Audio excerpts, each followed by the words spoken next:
दिल्ली विधानसभा चुनाव महज 2 महीने बाद है, लेकिन इससे पहले दो सहयोगियों के बीच एक अनूठी लड़ाई चल रही है।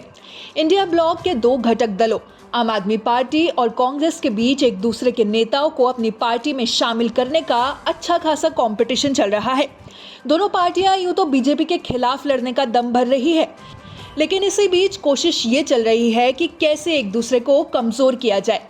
मजबूत नेताओं को पार्टी में शामिल करवाना यूं तो राजनीतिक रणनीति का हिस्सा माना जाता है, लेकिन जो कुछ दिल्ली में चल रहा है उससे सवाल ये पैदा हो गया है कि क्या वाकई ये पार्टियां एक दूसरे को कमजोर कर बीजेपी से लड़ाई की तैयारी कर रही है।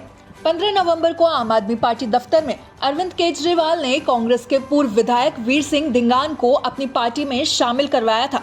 दरअसल वीर सिंह धिंगान सीमापुरी से विधायक रह चुके हैं।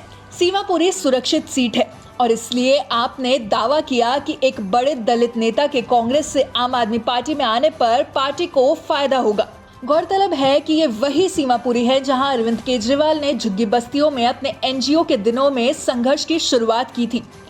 तब के समय शीला दीक्षित मुख्यमंत्री हुआ करती थी और अरविंद केजरीवाल ने राशन में करप्शन की बात वहीं से उठाई थी। लेकिन इधर आम आदमी पार्टी कांग्रेस के नेता को तोड़ रही थी, तो वहीं कुछ घंटों बाद कांग्रेस ने भी आम आदमी पार्टी के एक पूर्व विधायक को अपने पाले में लाकर हिसाब बराबर कर लिया।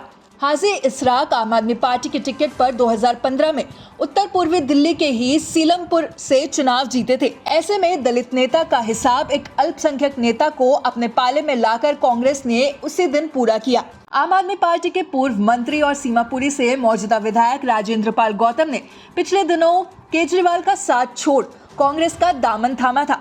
अब ये तय था कि सीमापुरी से चुनाव में कांग्रेस गौतम पर ही दांव खेलती, तो वीर सिंह धिंगान के पास बहुत ऑप्शन बचे ही नहीं थे।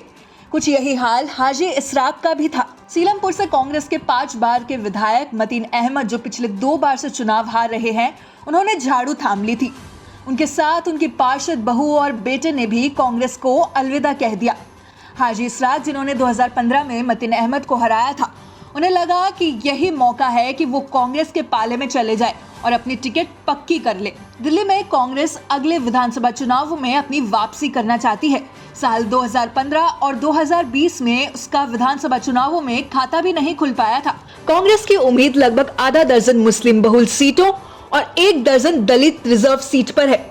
अरविंद केजरीवाल भी जानते हैं कि इन सीटों पर अगर कांग्रेस रिवाइव कर गई तो उनकी लगभग 20 सीटें सीधे खतरे में चली जाएगी और ऐसे में एडवांटेज बीजेपी को हो जाएगा। इसलिए बीजेपी से 2-2 हाथ हो, इससे पहले आप और कांग्रेस आपस में ही 2-2 हाथ कर लेना चाहते हैं ताकि असली युद्ध में एडवांटेज उन्हीं को हो।